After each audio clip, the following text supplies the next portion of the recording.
ہاں جی غالباً ہے علقمہ روح ان کی اٹک گئی نکل رہی نہیں سکرات لگ چکی ہے اللہ کے نبی نے سکرات سے پناہ مانگی اللہم انی اعوذ بک من سکرات الموت اور صحابہ کو فرمایا یہ ایسی موت ہے یہ ایسی سکرات ہے بہت سخت ہے اللہ تعالیٰ سے پناہ مانگا کرو سکرات لگی پڑی ہے موت روح نہیں نکل رہی موت نہیں آ رہی صحابہ آپ علیہ السلام کے پاس دوڑے اللہ کے نبی خود تشریف لائے خود اللہ کے نبی تشریف لائے روح پھر بھی نہیں نکلی اللہ کے نبی نے پوچھا کیا وجہ ہے کہنے لگے بات یہ کہ اس کی ماں اس پر ناراض ہے کتنے بڑے صحابی ہیں ہاں جی اللہ کے نبی نے جب تک اس کی ماں نے معاف نہیں کیا روح نہیں نکلی جب ماں نے معاف کر دیا روح پرواز ہو تو ماں بہت بڑی سایہ اور برکت کا ذریعہ ہوتی ہے اولاد کے حق میں چھاؤں ہوتی ہے ماں اولاد کے حق میں رحمت ہوتی ہے ماں اولاد کے حق میں ماں جنت ہوتی ہے حضرت عبداللہ ابن عمر رضی اللہ تعالیٰ عنہ تشریف فرما کر حرم کے اندر بیٹھے ہوئے تھے ایک فرماتے ہیں حضرت عبداللہ کہ میں نے ایک آدمی کو دیکھا ایک بوڑھی سی عورت ہے اپنے کندھوں کے اوپر اس نے اٹھایا ہوا ہے اور بیت اللہ کا طواف کرا رہا ہے جب 7 چکر اس نے پورے کر لیے تو وہ بوڑھی عورت کو لے کر میرے پاس آیا اور مجھے کہنے لگا حضرت میں آپ سے ایک مسئلہ پوچھنا چاہتا ہوں میں نے کہا بتا کیا مسئلہ پوچھنا ہے وہ کہنے لگا یہ مسئلہ یہ ہے کہ یہ میری ماں ہے میں افغانستان کے علاقے خرساں سے آیا ہوں اور پیدل آیا ہوں اپنے اس بوڑھی ماں کو اپنے کندھوں پر اٹھا کر میں حج کرانے آیا ہوں پیدل سفر کیا میں نے اور اپنے اس بوڑھی ماں کو اٹھا کر لایا ہوں اور میں نے اس کو مینا کے اندر لے کر گیا عرفات کے اندر لے کر گیا مزدلفہ کے اندر لے کر گیا حج کے سارے رکن کو میں نے ادا کروایا آخری طواف زیارت تھا اب میں نے یہ بھی مکمل کر لیا حضرت اب اس بوڑھی ماں کو اپنے کندھے پر بٹھا کے میں پھر اپنے گھر افغانستان لے کر جاؤں گا حضرت عبداللہ پوچھنے لگے کہ پھر پوچھنا کیا چاہتا ہے وہ کہنے لگے حضرت میں نے ماں نے مجھے جنم دیا ماں نے مجھے پیدا کیا جنم دیا ماں نے مجھے اپنی چھاتی سے دودھ پلایا ماں نے مجھے پرورش کی مجھے بڑا کیا کیا میں نے ماں کا حق ادا کر دیا میں نے ماں کا حق ادا کر دیا حضرت عبداللہ فرمان لگے اگر ماں کا حق پوچھتا ہے تو پھر دونوں کانوں کی کھڑکیاں کھول دونوں کانوں کی کھڑکیاں کھول میں تجھے بتاتا ہوں کہ تو ماں کا حق پوچھتا ہے وہ آدمی کہنے لگے جی بتائیے حضرت عبداللہ ابن عمر رضی اللہ تعالیٰ نے فرمانے لگے یہ تیری بوڑھی ماں اس کے سارے جسم پر پیپ پڑ گئے اس کے سارے جسم پر پیپ پڑ گئے اس پیپ کے اندر کیڑے پڑ گئے اور تو ان کیڑوں کو اپنی زبان سے صاف کرے ہاتھ سے نہیں بوڑھے سے نہیں کپاس سے نہیں کسی کاغذ سے نہیں دوائی کے ذریعے سے نہیں بلکہ اس پورے جسم کے اندر وہ جو کیڑے بلبلا رہے ہیں ان کیڑوں کو تو اپنی زبان سے صاف کرے اور سارے کیڑوں کو تو صاف کر کے رکھ دے تو ماں نے تجھے اپنے جنم کے اندر جو ایک درد کی تکلیف لی تھی اس کا بھی حق ادا نہیں کر سکتا تیری ماں کی جنم دیتے ہوئے تیری پیدائش کے وقت جو ماں کی آہیں نکلی تھی جو ماں کو تکلیف ہوتی ایک تکلیف کا حق ادا بھی نہیں کر سکتا تو نے پوری ماں کا حق پوچھ لیا تو نے پوری ماں کا حق پوچھ لیا تو مائیں اولاد کے حق میں برکت کا ذریعہ ہوتی ہیں رحمت کا ذریعہ ہوتی ہیں جن کی مائیں سلامت ہیں اپنی مائیں کی خدمت کریں ان کے پاؤں دبائیں ان کی جوتیاں سے دیا کریں دکھ سکھ کے اندر ان کے کام آئیں دیکھنا اللہ رب العزت ان کی برکت سے نواز دیں گے حدیث شریف میں آتا ہے آپ علیہ السلام جب ہجرت فرما رہے تھے یثرب کی طرف تو اللہ کے نبی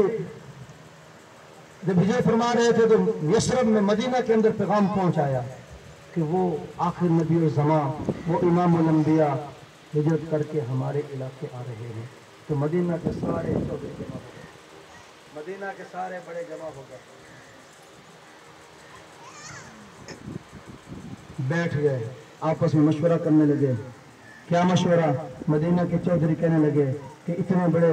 ہستی امام الانبیاء آ رہے ہیں سید و خاتم النبیین آ رہے ہیں ان کی ایسی قدر کی جائے کہ وہ زندگی بھر اس قدر کو یاد رکھیں ان کی اتنی قدر کی جائے کہ ان کی شان کے اندر کمی نہیں آنی چاہیے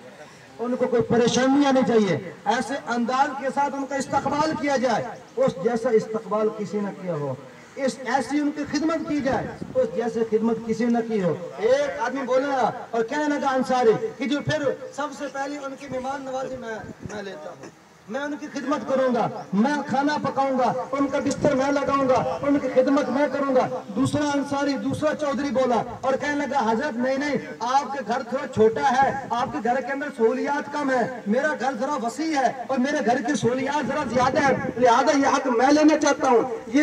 یہ شرف میں لینا چاہتا ہوں۔ تیسرا چودھری بولا، وہ کہنے لگا نہیں، تیرے گھر سے میرا گھر زیادہ بہتر ہے، میرا گھر زیادہ خوبصورت ہے، میرے گھر کے اندر زیادہ سہولیات ہے، میرے نوکر چاکر زیادہ ہے، ان کی خدمت کی یہ شرف میں لینا چاہتا ہوں اور ان کی خدمت میں کرنا چاہتا ہوں تاکہ ان کو کوئی تکلیف نہ پہنچے۔ چوتھا چودھری بولا، وہ کہنے لگا نہیں، آپ کے گھر کی بھی سہولیات کم ہے، میرے گھر کی سہولیات تیرے گھر سے بھی زیادہ ہے، میرا گھر تیرے گھر سے بھی زیادہ وسیع ہے، اٹھنے بیٹھنے کی جگہ، رہنے سہنے کی جگہ، کھانے پینے کی جگہ، باتھ روم نہانے کی جگہ، ساری سہولیات میرے پاس موجود ہے، میرے پاس نوکر چاکر بھی ہیں، سارے ہیں، لہذا یہ شرف میں لینا چاہتا ہوں۔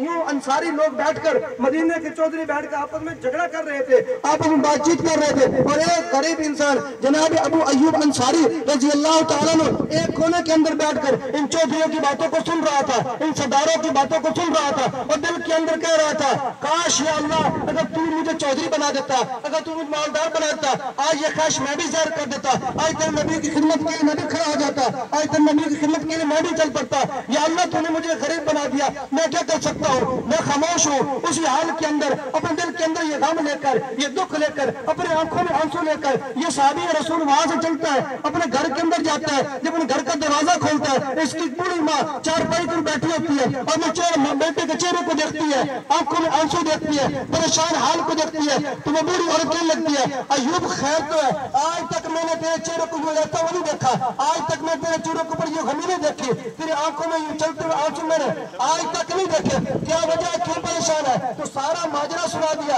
وہ بوڑھی ماں کہنے لگی وہ چودھری اپنی جگہ پر، وہ مالدار اپنی جگہ پر، خدا ان کا بھی ہے، خدا میرا بھی ہے، جب تک تیری ماں زندہ تجھے پریشان ہونے کی ضرورت نہیں ہے۔ وہ چودھری ہے تو ہے چودھری، خدا چودھریوں کا بھی ہے، خدا غریبوں کا بھی ہے، خدا امیروں کا بھی